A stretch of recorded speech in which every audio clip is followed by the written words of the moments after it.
كنت بسمع فيديو لأحمد أبو زيد وشدني أول كلمة هو قالها وهي استحضار المعية. يعني إيه استحضار المعية؟ يعني فكرة إن ربنا معايا في كل حاجة بتحصل لي. أنت متخيل؟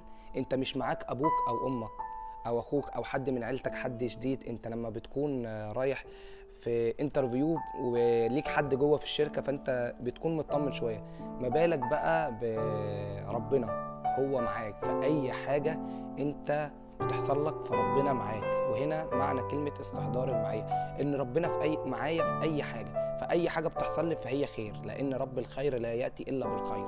فاي حاجة بتحصل لك، اي ابتلاء بيحصل لك، ما هو الا درس ربنا بيعلمك بيه، عشان هو عارف ان انت مش هتتعلم غير بالطريقة دي، فهو بيعلمك بيه وبيخليك تبقى احسن صورة من نفسك. هو بس عاوزك تبقى افضل نموذج من نفسك. عشان كده خلي دايما عندك فكرة استحضار المعية، ان ربنا معاك ورب الخير لا يأتي إلا بالخير.